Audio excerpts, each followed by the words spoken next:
of national debt. So there's two solutions to that. Well, I'm very interested in the Korean experience, so I think that's, like, for me, it's a fantastic opportunity. For example, Have been in Korea quite often recently. I was here last week. So perhaps I'll be in Korea 5 times this year, which would be a little crazy. But anyway, I like it here, so many invitations. Is there any special reason for? Well, I'm very interested in the Korean experience, so I think that's, like, for me, it's a fantastic opportunity. So that was great. You need to I want to talk to people and understand the way Koreans think about this and try to understand what the Korean scholars know. And so I have to, so then you have to meet people and it just takes time. So I think these opportunities are fantastic. And so I'd like to come to Korea because it helps me deepen my understanding of Korea and kind of understand the culture better and how things work. And so get more of the reality of the society. I mean, survey or? Well, I mean, at a colloquial level, we sort of say an inclusive institution is one that creates broad-based incentives and opportunities.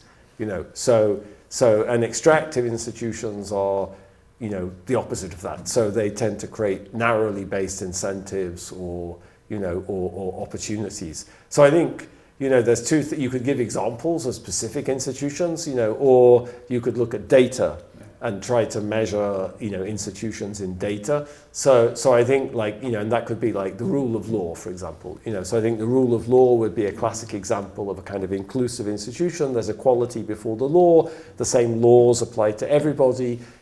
Whereas, so societies which don't have a rule of law, like North Korea, for example, that's an extractive institution. So one could talk about kind of specifics. That's in the economic domain. You could say you talk in the political domain about political rights and things like that. So there's a general definition, and then you can motivate that or measure it by looking at more specific things which have that property. Interested in the economic divergence between South and North Korea? In Why Nations Fell, we have the photograph of the Korean Peninsula at night, so we were already very aware of it 15 years ago. I think probably when I read the World Bank East Asian Miracle Report. And that was something 1993. So when I finished my PhD in 1993, I worked very much in kind of mathematical economic theory. I was always very interested in these comparative development questions, but I just couldn't see how to study them. It's just like I felt like I didn't know enough about the world to study these questions. How could you study Korea? I don't know anything about Korea, So I studied mathematics because I understood that, But then when I finished my PhD, I took my first job at the University of Melbourne in Australia. I was like, okay, you only live once, So you have to study.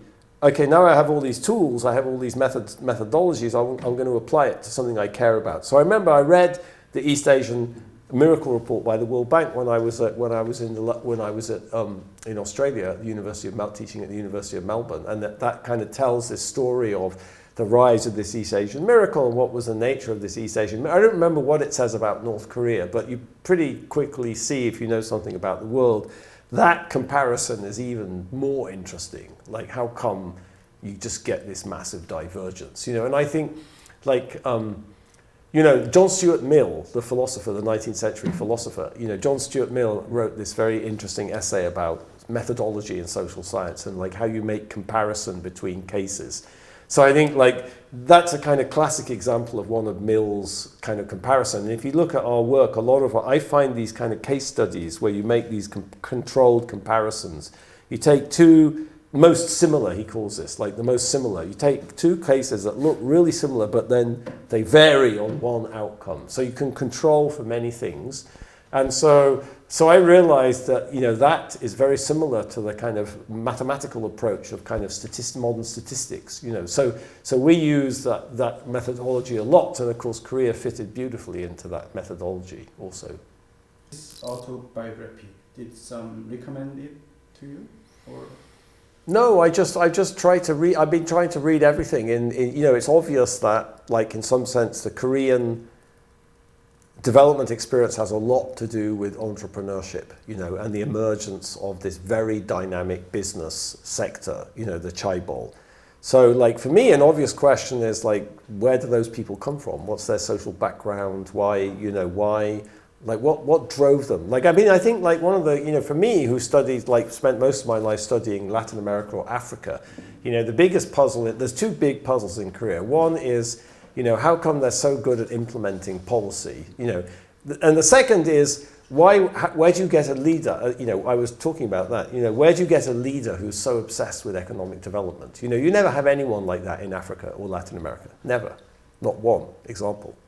So that's almost completely restricted to East Asia. Lee Kuan Yew, all of these people. So that's so of course, how to think about that? Well, you have to think about the person's, where did he come from? What was his background? Where the sort of sociology. So I'm trying to understand more about the sociology of the society and where do these people come from and what do they do and where did they get their kind of mindset from? So that's why I read autobiographies. Unfortunately, there's not many. I just got one of Kim Dae-jung actually, which is 800 pages. I got an invitation actually to give a lecture to the Kim Jae-young Foundation online, not in person, online. So I took his 800-page autobiography out to the library, so I'm going to read that next.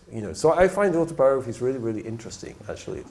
Trying to understand what motivates people and, why did they... I don't think social scientists understand that very well, but all the time, doing research, you run up against that. You run up against, why did someone do that? Why did... think about, I think institutions are very important. Institutions create incentives, they push people in one way, but you don't have to.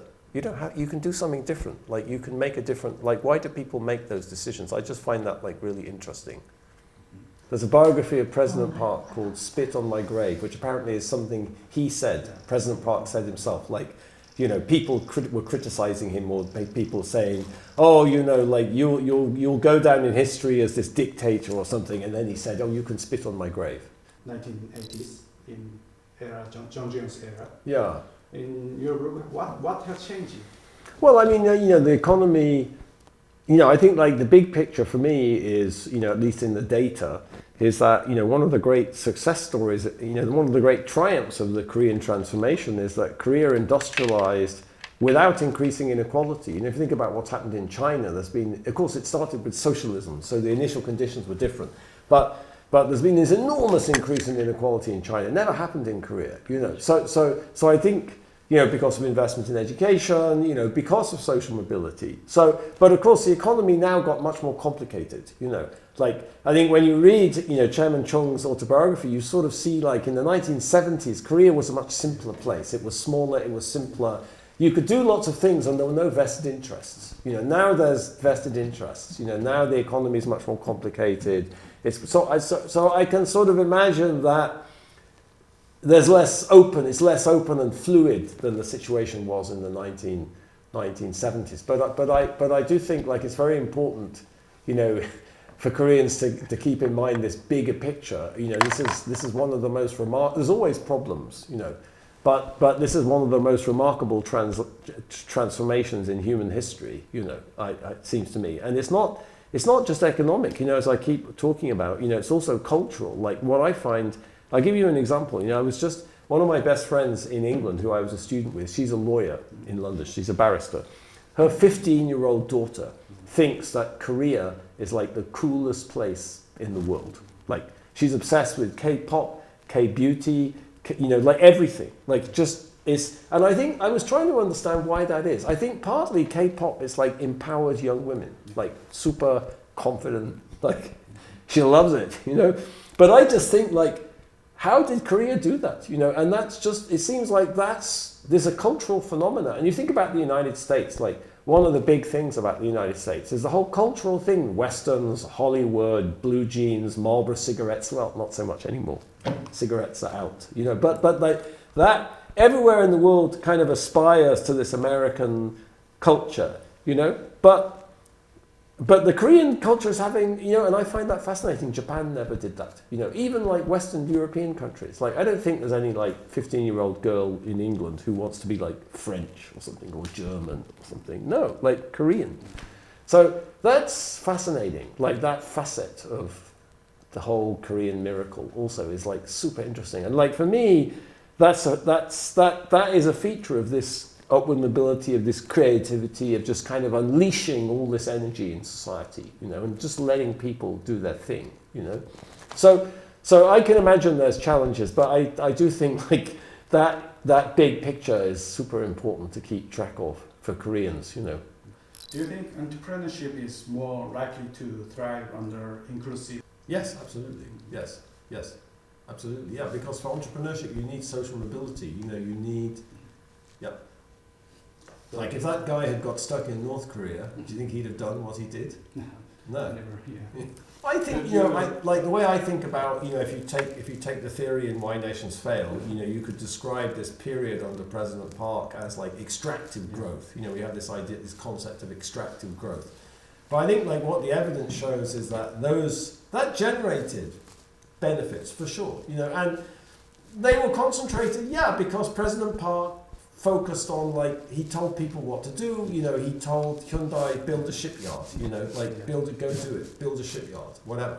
Because he saw that, you know, he had a track record of delivering, like, and he could see that he was capable and he'd just do it, you know, and, you know, because he built the bridge and he built the highway to Busan and whatever, and Park saw, okay, this guy knows how to get stuff done. So, you know how to get stuff done? Build a shipyard, okay? Never built a rowing boat, you know, but build a shipyard. So I think, of course, that concentrated, and there was something arbitrary about that. I'm sure that depended on social connections. So, you know, like there's something arbitrary about that. And I think like what the evidence shows is, yeah, that can work for small periods, you know, but it's a transition to a more inclusive political society that really kind of, you know, all of that I'm talking about, that cultural efflorescence, that, you know, that would be unimaginable with the military running Korea, you know. And the data shows indeed that after the transition to democracy, growth accelerates, you know. So I think credit where credit's due. I think President Park, you know, in the economic sphere, there's a lot to kind of there's a lot to admire there. But I think if you also think about the long run, none of that would have accumulated into anything. That could have accumulated into ridiculous corruption and crony capitalism and stuff, but it didn't. I mean, of course, there is corruption and whatever, but I, you know, I think like, you know, these chaebol, there's a lot of change. The chaebol go out of business, you know. So I think there's economic concentration everywhere in the world. You know, like there's economies of scale. There's good economic reasons for some of that. You know, you know, for me, I think the Korean story is a story of very successful, you know, capitalist enterprise, basically. So, yeah, there's abuses and there's corruption and whatever. You know, the head of Samsung was in prison, though, you know, for bribing President Park's daughter or whatever. Okay, so, you know, but that's okay, you know, but like, I think the big picture is very positive, honestly, you know. Next question is about income inequality. Uh-huh. Income inequality in Korea wasn't, yeah, if you say. But many people feel inequality is rising because of soaring housing price and deepening wealth. Well, I don't know anything about the data on wealth inequality. If you look at the World Bank data on income inequality, that is not rising in Korea. So I don't know about wealth inequality. Wealth inequality is very hard to measure, you know, by the way. So I would say, you know, I don't know about what's going on with house prices or whatever, but, you know, here's a fact about house prices. You know, if the population of Korea is going to fall by 50%, house prices are going to fall dramatically, you know. So the long run is housing is going to become extremely affordable in Korea because there's going to be massive excess supply of housing when the population starts falling. You know, it's like in Italy, you know, you can buy a house for nothing in a rural village in Italy because there's no people there anymore, they're all left. So, you know, that's going to happen in Japan. You know, if you look at these population predictions, right? So I don't know anything about the housing market, honestly. Do you believe that advances in AI will significantly contribute to global economic growth? Yeah, I think so. Yes, I think it's bound to improve productivity. It's already doing it. I mean, like, at least it's doing it kind of anecdotally. You know, like there was a very interesting article recently in the New York Times about like how 20 different people, I don't know if you saw this, how 20 different people were using AI in their jobs, like a chef or a cook. Or so, you know, like just mundanely, how are people using AI? You know, so I think the latest statistic is, you know, it's about a quarter of the labor force in the United States that using AI. So people are experimenting. I think it's bound to raise productivity. You know, it's going to have dramatic benefits in some things like medical. You know, it's like much better at diagnosing people. Like you come into the hospital with chest pains. AI is much better at trying to figure out whether you're going to have a heart attack than a doctor is. You know, it's so I think it just I think it's bound to raise productivity. You know, there's going to be robots and labor substitution and whatever. You know, for me the biggest problem is going to be these distributional effects. Like, you know, for example, let's take the Korean case. You know, so your labour force disappears, you know, the population's shrinking, you have all these old people, you know, the pension system is, I don't understand much about, you know, unviable, who pays off the national debt, you know. So there's two solutions to that, you know. One solution is the United Arab Emirates solution, which is you import the labour, basically. You know, you have technology, you have capital, you import the labour, just like United Arab Emirates did. That's one model. I don't know if that's politically feasible in Korea, but, you know, they did it in the Middle East. The other model is robots. You know, like you don't have any young people. You know, AI can solve this problem for Korea. But the question is, who owns the robots? You know, and where does the benefits of productivity flow? You know, so that, you know, is potentially enormously disequalizing. You know, in terms of income inequality, I would say. So, like that's something that, you know, of course, in the United States, nobody thinks about things like that. But, you know, in Korea, they should think about that. Yeah, we're using it all the time for doing research. Yeah, it's fantastic. Like, it allows you to do all sorts of things that you can never do. Like, so one project we have, for example, is like, you know, we're trying to look at, I mentioned this a little bit in my talk, but, you know, we're trying to look at the impact of political ideas on political conflict and political institutions. So one thing we're doing in the, you know, I mentioned the Glorious Revolution, one thing we're doing is like, we're looking at all the kind of political philosophy in 17th century England. So this is Thomas Hobbes and, you know, John Locke, all these very famous political tract thesis, you know, political philosophy works. And we're trying to look at how they affected the way people reasoned and the way people spoke and argued, to try to look at the impact of these ideas on people's behavior and actions and stuff. So, but to do that, you have to digitize, you know, enormous amounts of work, and you have to search through this, and you have to, like, you'd never be able to do it without AI. It's absolutely fantastic. And I worked for many years in Colombia, we're doing the same project now. There was this huge demobilization of these paramilitary groups 19 years ago, and the government implemented this transitional justice process, and there was thousands and thousands and thousands of hours of interviews with these 2,000 paramilitary leaders on these tapes and stuff. So now we're taking everything off the tapes, we're digitizing these thousands and thousands, like millions of pages of documents and court testimony, and we can search them, we can look, we can use it, we can turn it into a database. So like for me, it's opening up all sorts of questions that before you could never research it, like practically. It was just too much work, you know. But now you can do it. So it's very exciting from that perspective. Yeah. AI development more likely to succeed under inclusive institutions? I think so, you know, because I think innovation, you know, is much more likely. I mean, here's the example I always like, you know, who's kind of emblematic, you know, talking of entrepreneurs, you know, who's emblematic of the Chinese economic success story? Jack Ma. You know, what happens to Jack Ma when he criticizes a government? He disappears. It's like Stalin, you know, like airbrushing people out of photographs. You know, he disappears. Like, so how can you have a creative, innovative economy when everyone is worried about what to say, what to do? If I do this, will the Communist Party like it? If I do that, will the Communist Party like it? Well, isn't it easier just to do nothing? I mean, for me, China is a bit like the Soviet Union. You know, the Soviet Union was very innovative in some domains. It put a lot of effort, it put a lot of resources, it told a lot of clever people, work on that, you know, work on this, like whatever. But that did lots of things. You know, the Soviet Union put the first man in space. You know, they developed all these rockets. They defeated the Germans. You know, in the Second World War. You know, because of military technology, they had the best tank, the T-34. You know, so they were successful in some domains that they really cared a lot about, but they couldn't create a successful modern economy. You know, so there's lots of differences between China and Russia.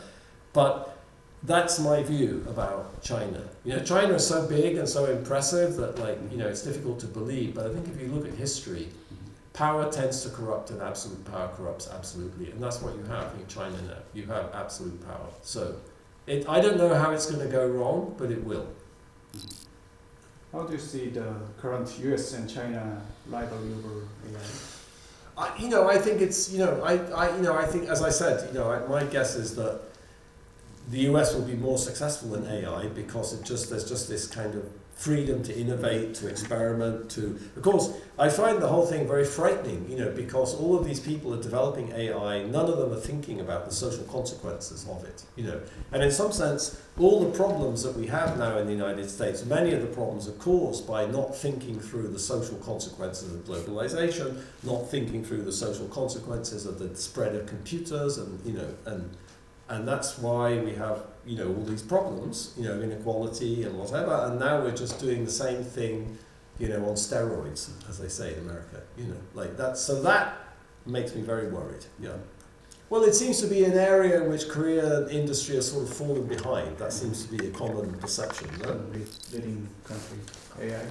I'm not an expert on that. The obvious answer is you should be subsidizing it. But at the moment, China is trying to do something different from the United States. Like, it's a different model of AI. It's like more practical, more like they're spreading it in society. They're using it much more, than I quoted those numbers, but in China probably there's more people interacting with AI than in the United States. I don't know what the numbers are in China. So maybe there's a different model. There's a Korean model. I think if I look at, capitalism is sort of surprising. Here's a Korean example. Like in 1973, the global, maybe I put this when I wrote to you, but the global oil price went up. Korea doesn't have any oil. Korea had to import all oil. So disaster for the balance of payments. Okay, so what happens? Well, Hyundai figure out where's all the money going. Middle East, Saudi Arabia. What does Chairman Chung do? Gets on a plane to Riyadh, and they're building they get the contract for this huge port, So I think that's partly institutionalized. The government had this agency, right, that worked in every embassy that would look at kind of collecting information about opportunities. And so I think, so my sense is that, okay, the world changes, there's this technological innovation, maybe Korea got a bit behind, okay, fine, they'll catch up, But how do they do that? I don't know the answer to that. Talk to the CEO of Samsung or, It's a moment, like Soviet Union, as you mentioned.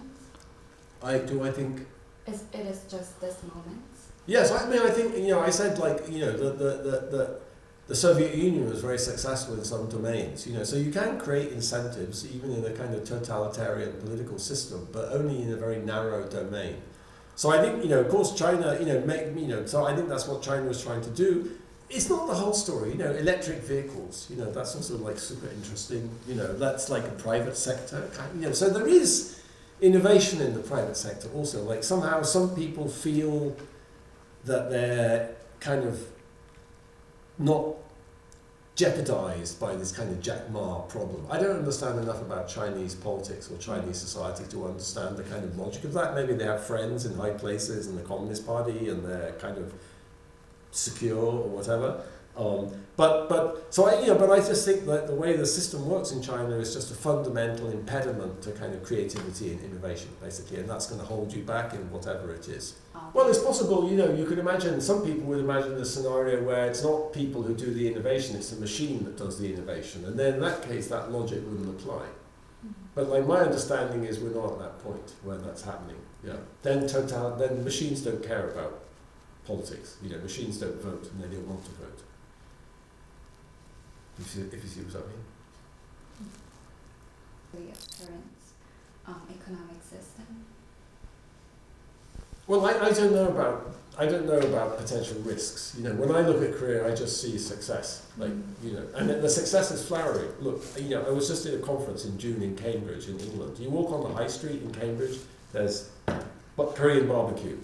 There's K-beauty, there's Korean soul, Korean culture, everywhere, opening retail stores. My dermatologist, for example, told me stop buying anything American. Like Korean cosmetics are just much better. Korean suntan cream, everything way better quality. My dermatologist is telling, like that's happening now, like now. So that's Korean capitalism expanding for me. So I don't see the crisis in Korean capitalism, like from my own personal perspective. You don't see it in the growth rate. Of course, the growth rate is slower now than it was in the 1970s and 80s, but that's just inevitable. In the 1970s and 1980s, there was a lot of simple things Korea could do. You could grow very fast. The return to capital was extremely high.